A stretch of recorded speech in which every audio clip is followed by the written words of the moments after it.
लेखन केले त्यावर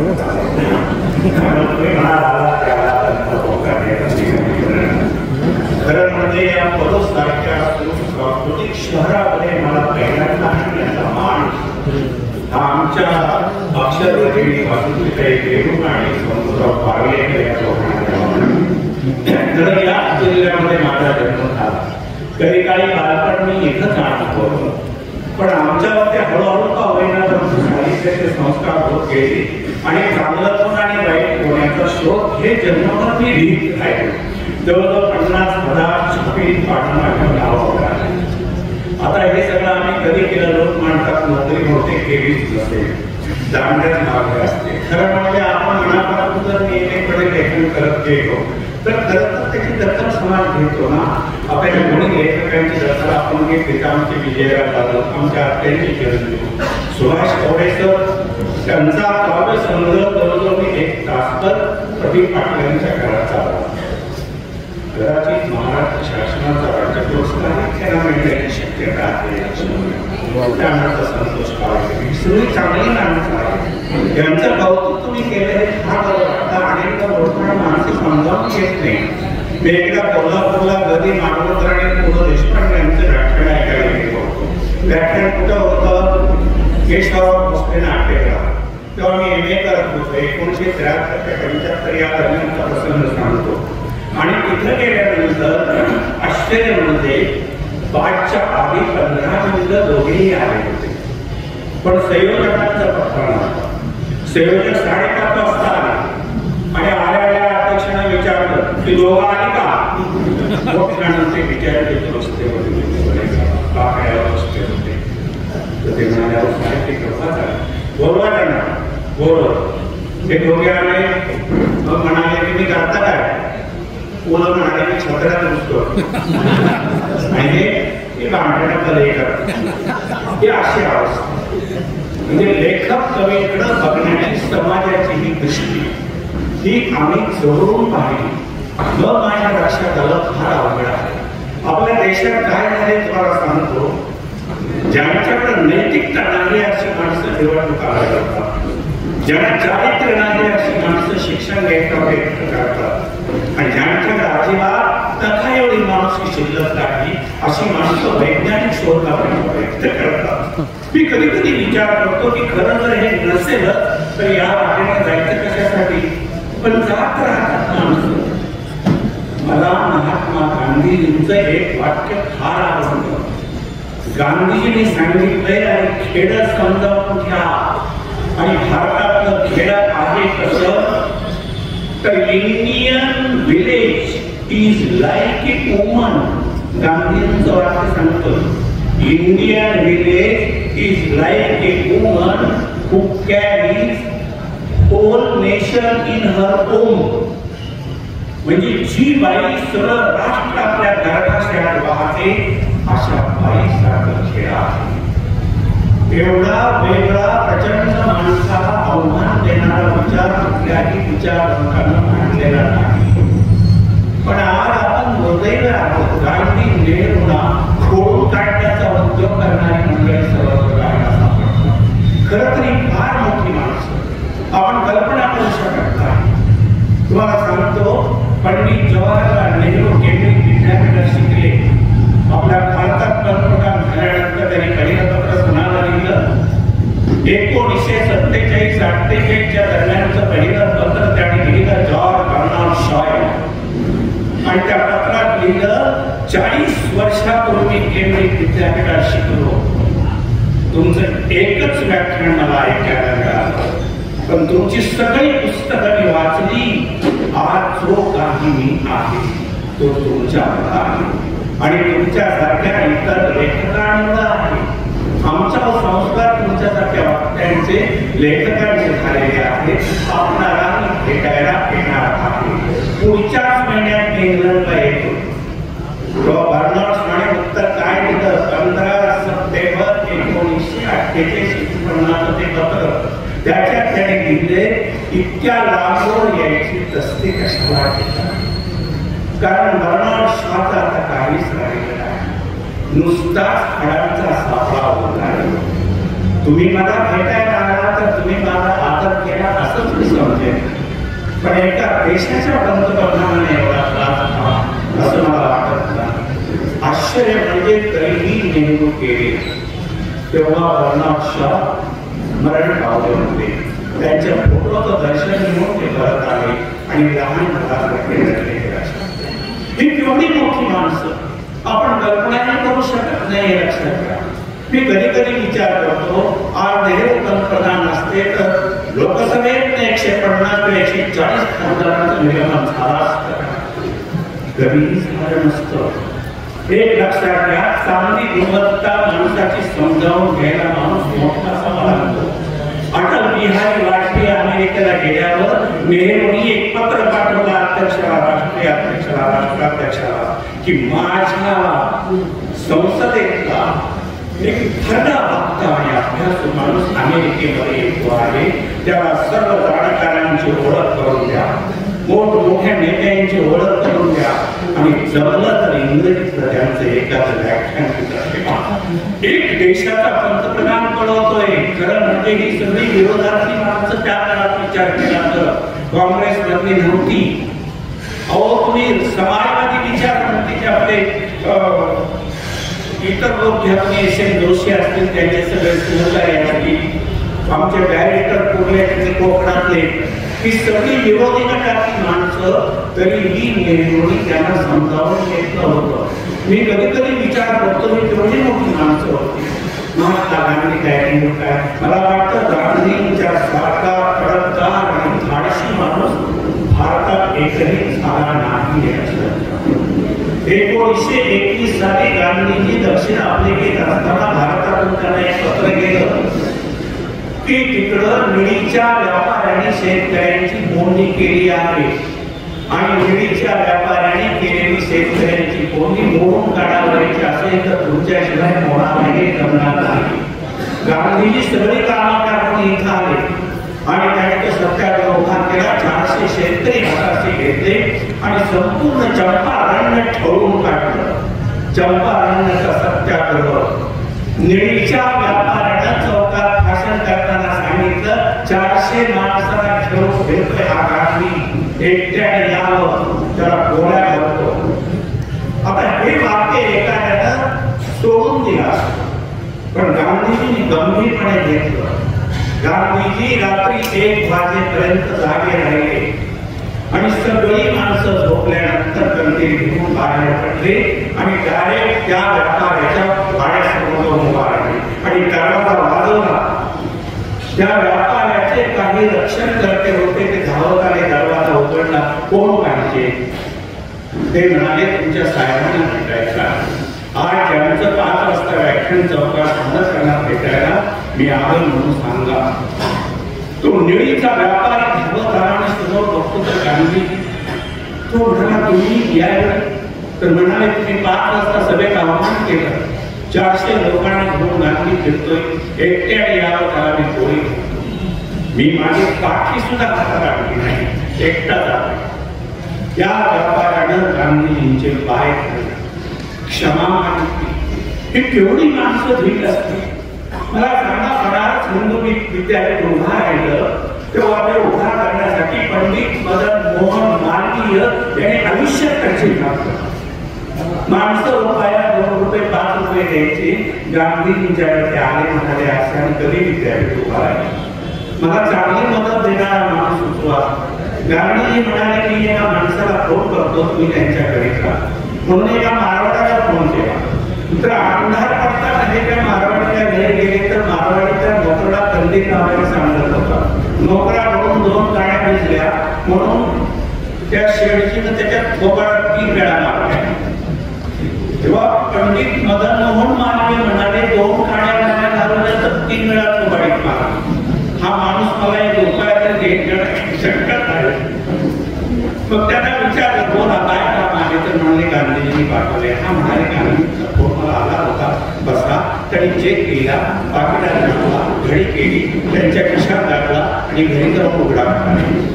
पंडित मदन मोहन मालवीय चेक घेऊन गांधीजींच्या आले आणि म्हणाले मला तर वाटते यात काही पैसे आहेत नाही, शंका नाही, कारण माझ्यासमोर 2 गाड्या वाया घालवल्या म्हणून त्या माणसाला मारलं. गांधी हसले आणि म्हणाले एवढा चेक 1,00,000 रुपयाचा चेक केला म्हणजे गांधींच्या शब्दाला केवढं मोठं वजन होतं त्यांना। अशा प्रकारची आकाशाच्या उंची बरोबर उंची असलेली माणसं इथून पुढे आपल्याला पाहायला मिळते का? मला सांगितलं गेल्याबद्दल फार अभिमान वाटतो, कारण आकाशाच्या उंची एवढी माणसं इथं निर्माण। मला एकदा राजा पाटील नावाचा प्रभात भेटला, म्हणाला सर मला कर उभा करायचा होता, 1 रुपया सुद्धा कोणी देईना, म्हणून मी जाऊन वसुंधरा पाटलांना भेटलो, त्याने माझ्या हातावर 3,000 रुपये ठेवले त्या काळात आणि मी स्वतःचा फोड उभा केला। सामान्य माणसाचं दुःख समजावून घेणारी अशी माणसं फार कमी आणि कलंदर माणसं या भागात फार होऊन गेले। बट्टे बापराव हे नाव मला माहितीच आहे, बट्टे बापरावांच्या सारखा कलावंत होणार नाही। मी जेव्हा मोठ्यांचं मोठेपणा असतं तरी कशा कसा विचार करू लागतो तेव्हा माझ्या लक्षात येतं हे समजावून घेणं फार अवघड आहे। याचं कारण असं की ही कलंदर अशा प्रकारची माणसं शेवटी कलावंताचे कलंदर भगोरी असते। आमचे मनमोहन कविता लिहायचे ना, मनमोहनांना विचारले धार कवितेत कुठून येते?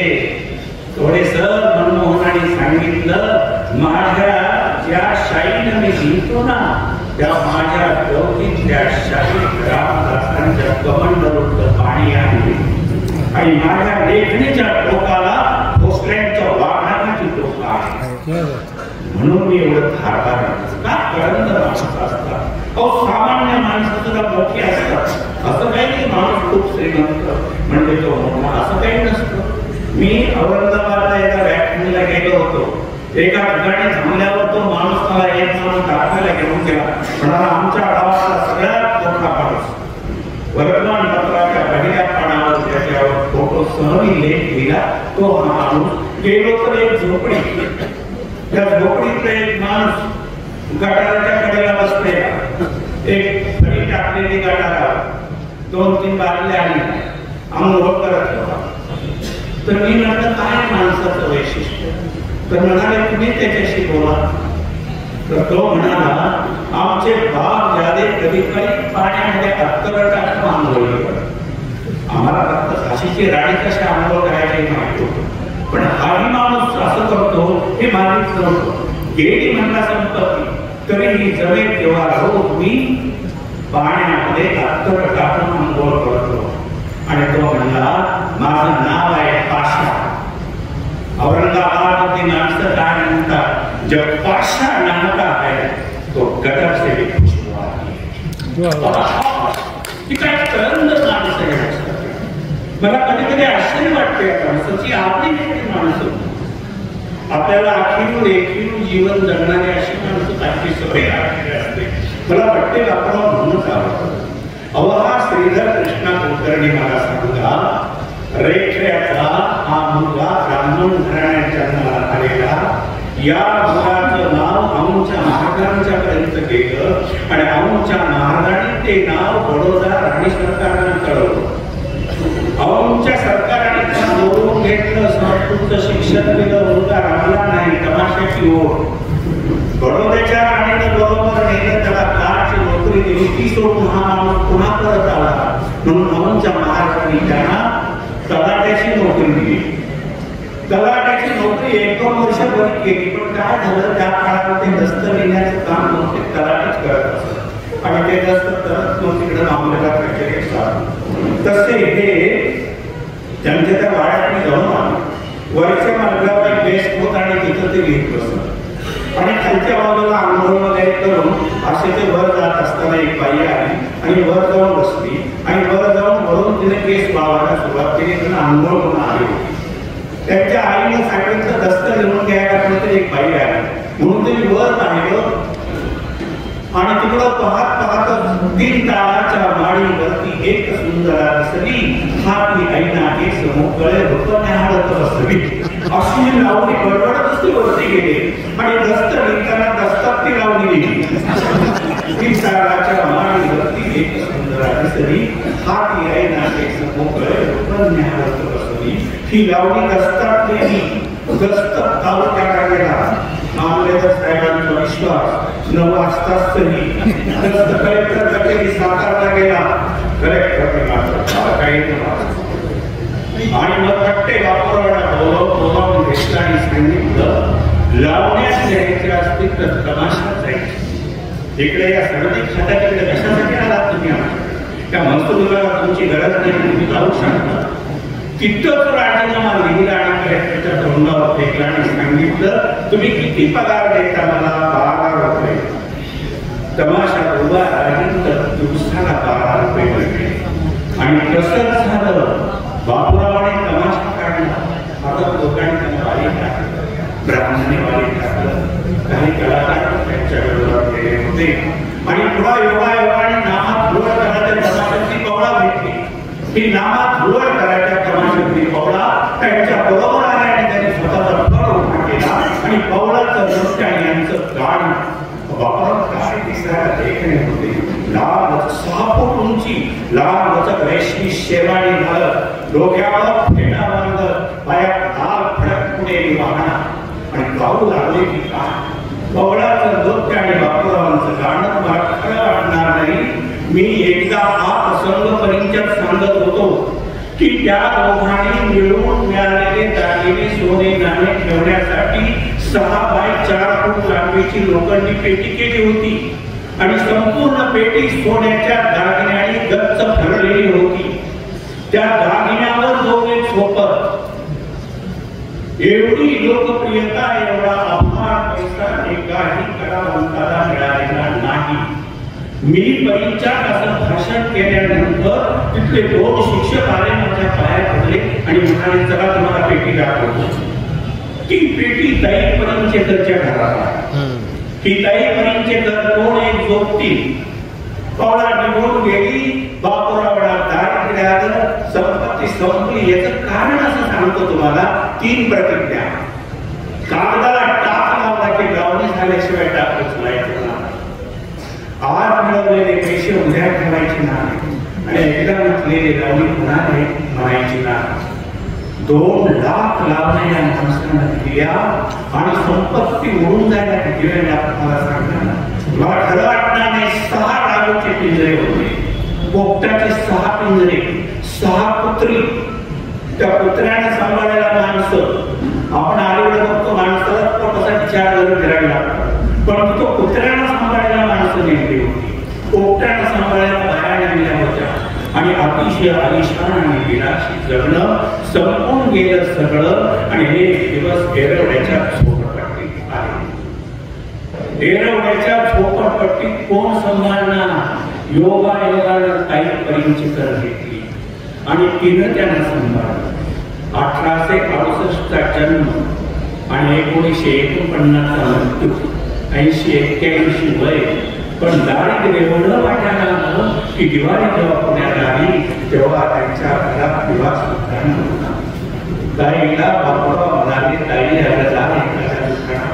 कुठून तरी थोडस रॉकेल आण. सगळ्या पुणे शहरात दिवाळी साजरी होते आणि आपल्या घरात आणला. ती म्हणाले काय आहे? सगळ्या भिंतीवर कापडाची बोचकी आहे. तुमची जी वाद्य वगैरे आहे तीही अशी बेकार बेवाशी पडलेली आहे. कोण देणार आपल्याला ते? आणि करा असं कर. हे माझे लावण्यांचे कागद घे. अहो जवळजवळ 2000 कागद त्यांनी उचलले आणि सांगितलं रद्दीत घाल आणि रॉकेल घेऊन ये. ते रॉकेल आणायला जेव्हा त्या गेली दुकानात दाखवलं तर दुकान घरानं बघितलं तर बापूरावांचं नाव आहे आणि पट्टे बापूराव, श्रीधर कृष्णापूरकर आणि ग्रेट रे.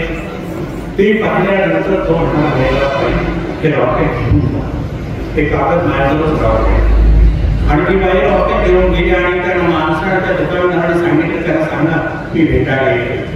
बापूरावांना भेटायला ते गेले, त्यांच्या पाया पडले, त्यांची ती लावणीच्या कागद समोर ठेवले, त्यावर 5 रुपये ठेवले आणि सांगितले तुमची सेवा करण्याची संधी.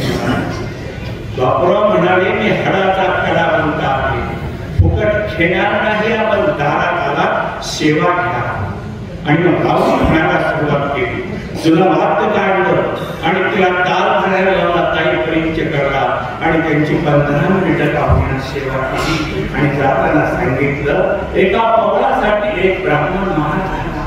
पण माझ्यातला ब्राह्मण अजूनही जिवंत आहे. तुम्ही 60 नाव सांगितलं म्हणजे ब्राह्मणांना एक काम करा, एक वेळ मला ब्राह्मणासारखं जेवायला हवं. एक विचार करा, एवढा मोठा कलावंत भारतात बापूरावांची बरोबरी करायला झाला नाही वस्तुस्थिती आहे. पण एक जेवण मिळावं म्हणून तो विनंती करतो आहे. ते कधीकधी वाटतं माणसं वेगळी म्हणजे विचार समजून घ्यायच्या पलीकडे जाऊन पोहोचते. खूप अशी मोठी माणसं आहे, आपल्याला थोडी विक्षिप्त वाटतात पण खरंच आहे. अब्राहम लिंकनचं नाव पण माहिती असेल. अमेरिकेचे दक्षिण अमेरिका आणि उत्तर अमेरिका असे 2 भाग पडले असते, ते त्या माणसाला वाचवले. गुलाबाची कथा त्या माणसाला मोडून काढली. दुर्दैवानं त्यांच्यावरही 1865 गोळ्या गेल्या आणि त्यानंतर जवळजवळ 11 केसेस घडल्या. लक्षात घ्या, म्हणजे त्यांचा पहिल्यांदा 1865 त्यांच्यावर गोळी आणि काल ते वर्तमानपत्राच्या पहिल्या पडावाला बातमी लक्षात घ्या. पण एक लक्षात येईल, जी उंची अब्राहम लिंकनला लाभली ना ती कोणालाही लाभली नाही. लिंकनचं एक वाक्य मला फार आवडतं. तो म्हणतो, एक लक्षात ठेवा, प्रामाणिकपणे जगणाऱ्या माणसाने एक लक्षात ठेवावं की असत्य फार वेगानं समाजात पसरतं. असत्य एवढ्या गतीनं समाजात पसरतं की सत्याला पायात जोडे चढवायला वेळही मिळत नाही. म्हणून सतत सावध राहावं. लोकांना खोटं पडतं. खरं म्हणजे जी माणसं चांगली आहेत त्यांना खरंच न्याय मिळतो का? त्या माणसाला खरं म्हणजे न्याय मिळायला पाहिजे. पण असं होताना बाहेर सापडत नाही. आमच्या अण्णाभाऊ साठे परिसरातले मला सांगा ना, अण्णाभाऊची परिस्थिती सुरुवातीला काही वाईट होती का? त्यांच्या वडिलांच्या नावावर 51 एकर जमीन होती. दाखवे नावाच्या सावकाराने जमीन घशात घातली आणि यांना देशोधडक लावलं. त्यांनी माती आणि खत घेऊन आपापल्या डोक्यावर आपलं कुटुंब मुंबईकडे चालत निघालं. साताऱ्यात काही दिवस राहिलं. युरोपियन लोकांना भाग करण्यासाठी माती खत पुरवलं. त्या पैसे मिळाले. पोटभरी तिथं थांबायचं पुन्हा पुढं. त्याच्यानंतर शिवापूर गाठलं. तिथं काही दिवस शेतात काम केलं. आंबा तोडा निमित्त झाला. अण्णाभाऊंना कुत्र्यासारखं मारलं. म्हणून भाऊसाठी मुलांना बायकोला घेऊन पुढे गेले. त्याच्यानंतर त्यांनी खंडाळा टाकलं. तिथं खणीमध्ये काम केलं. कोळशाच्या खणीमध्ये कल्याणला काम केलं. विशेष म्हणजे दरडीवर जाऊन सुरुंग लावण्याचंही काम त्यांनी केलं. एक लक्षात येईल, असा एक मुलगा 12 वर्षी मुंबईमध्ये पोहोचतो आणि योगानं साम्यवादी विचारवंत कोण? त्या काळात एक फार मोठे विचारवंत होते की ज्याने नुसतं आव्हान केलं तर 10 मिनिटात मुंबई बंद करत. त्या सलग्रस्ताचं नाव कानावरती पडल्यानंतर ते त्यांच्याकडे गेले आणि त्यांनी सांगितलं की माझ्या लाल भावता पक्षात यायची तयारी आहे का तुझी? लाल भावता पक्षात यायची तयारी आहे का तुझी? तर हो म्हणाले. आणि मग हातात झेंडा दिला. त्याचं नाव श्रीपाद अमृत डांगे. आता डांग्यांच्या सारखा करारानंतर श्रीपाद अमृत डांगे यांच्या शहरात ते गेले आणि आखी भीक बंद पाडली. लेनिनग्राडचा पोवाडा त्यांनी त्या दरवाजातच उभा राहून सादर केला आणि हजारो काळाला बोलून गेले. अण्णा पुणे भलई निर्माण झालं. एक खेड्यातनं गेलेला वाटेवरचा मुलगा तिथं जाऊन लिहून लागतो. त्यांची पुस्तकं रशियन भाषेत जातात, जर्मन भाषेमध्ये जातात. त्यांना रशियाचा प्रवास घडतो आणि मग एक वाक्य ते असं लिहितात की त्याला मंत्राचं रूप प्राप्त होतं. त्याने एके ठिकाणी लिहिलंय की पृथ्वी ही शेषाच्या मस्तकावर उभा नसून दलितांच्या तळावर उभी आहे. त्याच्या पुढे एक वाक्य मी वाचलं, मला अतिशय आवडलं. त्याने असं लिहिले, पुढाऱ्यांचा सत्कार करून आणि त्यांना हार घालून तुमचे प्रश्न सुटणार नाही. पुढाऱ्यांचा सत्कार करून आणि त्यांना हार घालून तुमचे प्रश्न सुटणार नाही. तुम्हाला तुमचे प्रश्न सोडवायचे असतील तर पुढाऱ्यांच्या मुकुटाच्या काट्या, त्यांच्या खवाच्या बोट्या आणि त्यांच्या अंगाच्या बोट्या चावून खाल्ल्या पाहिजे. एवढं धारदार लिहिणारा लेखकच मी पाहिलेला नाही. त्यांनी पुढे लिहिले सामान्य माणसाच्या विकासात दोन अडथळे, एक शोषण आणि दुसरं शासन. पुन्हा त्यांनी म्हटलंय अरे आम्ही करीत असलो तर आमची कला मांडीवरच्या खुणा मोजत नाही. मांडीवरच्या खुणा मोजण्याचं काम दलितांची कला करत नाही. आम्ही टबल गोळीच्या खुणा मोजतो. मी कधी कधी विचार करतो की अशा पद्धतीने धारदार पण कोण होतं यांच्या पाठीशी. फार मोठी कोणी माणसं पाठीशी होती असं नाही, पण तो एक काळ असा होता की त्या काळामध्ये स्वतःचे असलेले विचार करतदारपणे समाजासमोर मांडण्याची तयारी होती. अशी माणसं दिसत नाही ते लक्षात. फार जबरदस्त. आपल्याला अनेकदा रोज आपण खेळायला कुठे गेलो की अशी माणसं भेटतात त्याचं कारण अतिशय त्रास आहे. कारण समजावून घ्या, मुळात तुम्ही शासकीय कार्यालयात जाणार, शासकीय कार्यालयात माणूस भेटत नाही. विचारलं साहेब कुठे गेले, साहेब कॅन्टीनला गेले. कॅन्टीनला जाऊन चौकशी केल्यावर साहेब चौकात असते. म्हणजे आपल्याकडे माणसं ऑफिसात थांबण्यापेक्षा चौकात थांबण्यात गरजेचा माणूस. चौक बघा ना, द्राक्षाच्या घरासारखी माणसं एकमेकाला भेटून उभा असतात. तर काम धाम काही करायचं नाही, कामातलं पाठ. मला अतिशय आनंद वाटतो प्राध्यापक म्हणून फार मनापासून काम केलं. माझ्या नोकरीतले बाहेर 20 वर्षे मी एकही आजारी घरात टाकली नाही. पहिली 20 वर्षे मी आजारीच पडलो. हे तिचं खरं कारण. एक लक्षात घ्या की मेडिकल आणि मुळात तर मला पहिली 8 वर्षे मेडिकल लीव्ह असते हेच माहिती नव्हतं. मी खरं काढत आहे आणि त्यामुळे ज्या वयाला ते साधारणतः हा घरा मला कधी असं वाटत राहतं की जे काम तुम्ही स्वीकारले आहे ते काम तुम्ही मनापासून करत. याचं काय आणि रोखोक कोणता पाहिजे तुम्हाला जे वाटतं ना काय चाललंय असं वाटतं. खरं तर मला सतत जाणवत राहतं एक माणसं एकमेकाच्या जातीचा द्वेष करत राहतात. 18 पगड जातीच्या माणसांना छातीशी धरणारी वसंतराव दादांच्या सारखी, पंडित नेहरूंच्या सारखी, गांधींच्या सारखी माणसं कोणी करत आणि कुठल्या तरी एकाच विचाराला माणसं चिपकून राहतात. खरं म्हणजे समाजात माणसं चांगलीच असतात. कोण कुठल्या जातीचा हा प्रश्न महत्वाचा नसतो.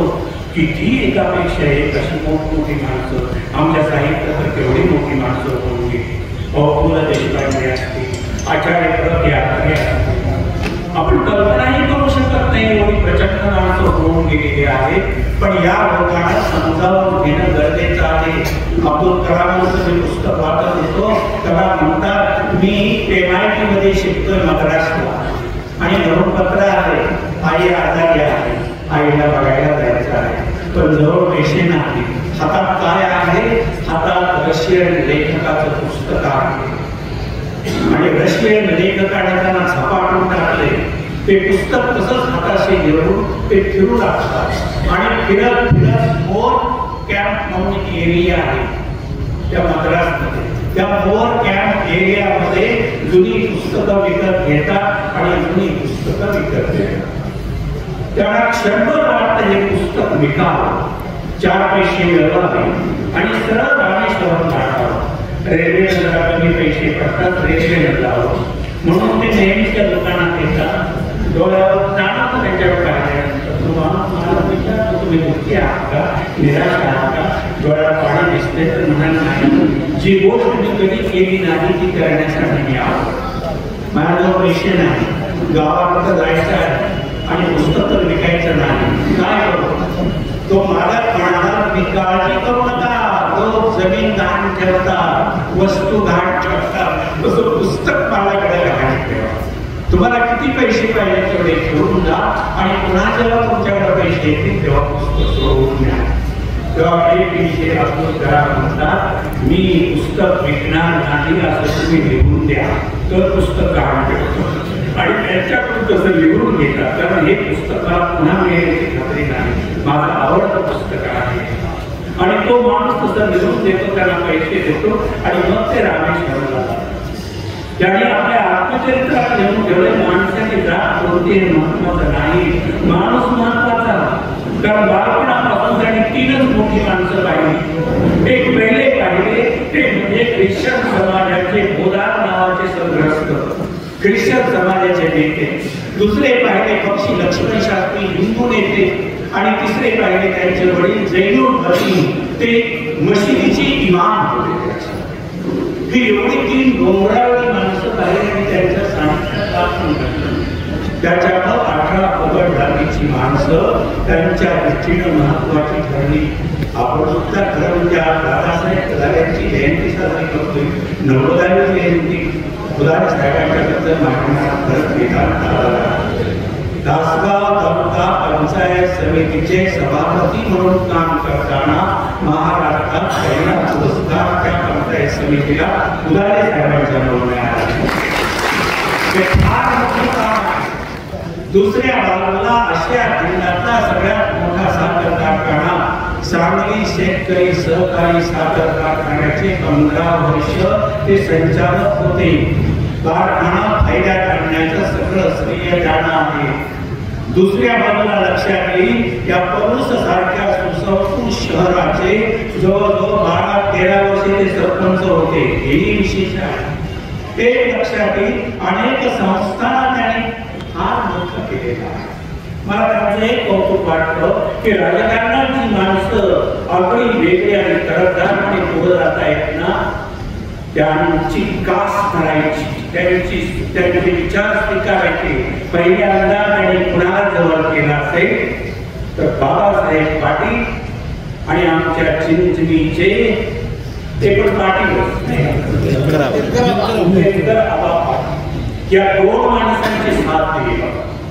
म्हणजे समाजकारणातून राजकारण. आपल्याला माणसं फुलटायला राजकारण राजकारण म्हणजे कसं, म्हणजे माणसाला रेसावर बघायचं, आडवा पाय घालून तोंडावर बघायचं आणि याला राजकारण म्हणायचं. खरं बरोबर नाही. पण दादासाहेबांनी जे राजकारण केलं ते समाजकारणातून राजकारण केलं. पहिल्यांदा देवदराहा आणि बाबासाहेब पाटील यांच्या सोबत ते होते. त्याच्यानंतरच्या काळात वसंतदादा पाटील आणि त्यांचे नातू आणि त्यानंतर तुमच्या लक्षात येईल की तिसरे आमचे पतंगराव हा वर्षी पतंगराव साहेबांचा मला फार परिचय होता. त्याला ग्रामीण लेखकांबद्दल अतिशय प्रेम. पतंगराव त्यांची चरणभूमी म्हणजे या सगळ्या माणसांचा स्नेह प्राप्त करणे ही सोपी गोष्ट नाही. दादासाहेब फुलारे यांनी फार मोठं काम केलं आणि त्यांचं कार्य आमचे वैभवराव आणि त्यांचे बंधू सुभाषराव चालवत आहेत. परमेश्वराने नाव उघडलं आयुष्य द्यावा हे लक्षात. कारण शेवटी दादाने जे पेरलं तेच उगवलं ना. मला सांगताना चांगलं पेरलं तर चांगलं उगवेल. उद्या उगीच मी घर सगळं सांगितलं मी बाजरी पेरला तर ज्वारी काढणार कसं शक्य आहे मला सांगा. तुम्ही जे पेराल ते समाजामध्ये उगवतं. म्हणून चांगले विचार समाजामध्ये पेरत राहिले पाहिजे. लोकांना चांगलं सांगणं अतिशय गरजेचं आहे. आणि अशी माणसं फार कमी. त्यामुळे आणि त्यांना घेतलं आणि 90व्या जयंतीला माझ्यासारख्या एका लेखकाला बोलवलं आपण आणि आमचे मित्र संपर्कावर पाहिजे. अतिशय सज्जन आणि सरळ माणूस सज्जन माणसांच्या फोटो स्पर्धा लागण्याच्या त्याला स्पर्धेला पाठवा. पहिल्या क्रमांकाची माणसं होती. अतिशय कुणीही त्याला धरून घ्यावं आणि पहिल्या क्रमांकाचं वाटतं व्हावं एवढे ते सरळ आहे. आणि त्याने मला एक संधी दिली, त्याने मला बोलवलं. त्याबद्दल खरंच मी असं मनापासून आभार मानतो. आणि आपण सगळे एक मुळात गावाला संस्कृत आहे. नाहीतर अनेक भागामध्ये काय होतं, मी जर कुठे गेलो पूर्वी मी तास 2-3 तास विनोदी बोलत असे. पण मराठवाड्यात माझं एकदा व्याख्यान झालं कोणीच दिसलं नाही. म्हणजे मी सोमवारी बोललो मला शुक्रवारी पुढाला काय विनोद होता. मी अशा पुढे उभा राहायचं तोंडात मारून घेतलं पुन्हा दर्शन करावे असंच नाही. कारण असं वाटतं गावातला काय आणि एक लक्षात काही का असे ना की सांगली तुला अतिशय रसिक आहे. 30-35 साहित्य संमेलन होतात. मला वाईट वाटतं मी सातारा जिल्ह्यात राहतो एकही साहित्य संमेलन होत नाही. मी आता पुणे जिल्ह्यात राहतो शेवटच्या टोकावर. आमची निरा नदी ओरांडी मी सातारा आहे. म्हणजे मी सकाळी फिरायला सातारा जिल्ह्यात जातो आणि चहा घ्यायला कोणी येते. 40 वर्षे मी नियमितपणानं चालतो आहे.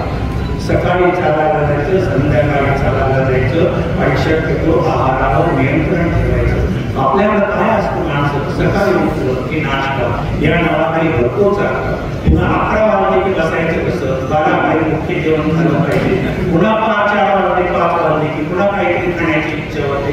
संध्याकाळी तर प्रश्नच येत नाही. ही माणसं पोटाला पोतं लागण्यासाठी चालतात. बरं म्हणजे आहार अतिशय कमी. मी स्वतः शिवाजी महाराजांचे एक वाक्य म्हणतो, आजीचे उद्यावरी कारणे हा कोविड आजचं काम आजच करा. आहार घेताना सुद्धा अतिशय मित आहार. कारण पोटात गेलेलं अन्न इंद्रियावर गुणधर्म गाजवायला आणि मग आपलं शरीर आपल्या हातात राहत नाही. म्हणून शक्यतो काळजी घ्यायची की अतिशय मर्यादित आहार खावा. रोज न विसरता फिरायला करावं. माझं वय आता 76 वर्ष आहे, पण तरी सुद्धा मी नेहमी फिरायला जातो. तर 5वीत असताना मी फिरायला जायचो. ती सवय मी आजपर्यंत काढली. चांगलं पाहिजे, बोललं पाहिजे, भेटलं पाहिजे, वाचलं पाहिजे. मी कायम घरात असतो. तुम्ही कधीही या. मुंगी कशी वारा धरून राहते तसा मी घर धरून राहते. आपलं घरात राहते कारण बाहेर गेलो तर माणसं काय तुमच्या कानात कधी मुळा सोडते काही सांगते. माणसं गप्पा बसतच नाही. बाकी तुमच्या पाठींना बाजू फिरला कळणार नाही तुम्हाला. म्हणून शक्यतो माणसाच्या मिसळावं मग तेवढ्या गतीनं आलं. म्हणजे लॉजिक काय सांगतं, नाव पाण्यात असावी पण पाणी नावायचं असावं. कसं आपण समाजात असावं पण समाज आपल्या पाठोपाठ घरात एका कामामध्ये. असं जर घडलं तर तुम्हाला तुमचं वैयक्तिक आयुष्यच राहत नाही. मला सांगायला दादाने एवढी मोठी कामं केली. अहो, एका इंजिनिअरिंग कॉलेजचं सचिवपद त्याने शेवटपर्यंत भूषवलं. वसंतदादा पाटील हे इंजिनिअरिंग कॉलेज ते त्याने सांभाळलं. एवढंच नाही, त्यांचे चिरंजीव हे वैभवराव यांना इंग्रजी माध्यमाची शाळा काढायला बरोबर आहे आणि अतिशय उत्तम चालवलेली आहे. म्हणजे एक माणूस काय करू शकतो, कौतुक करण्याचं काय. आणि अशा प्रकारच्या व्यक्तीच्या मोठ्या माणसाच्या जयंती निमित्त आपल्याला बोलवलं याबद्दल मी आपल्या मनापासून आभार मानतो. आपण शेवटपर्यंत थांबला आणि जायला वाट असून सुद्धा बसला याबद्दल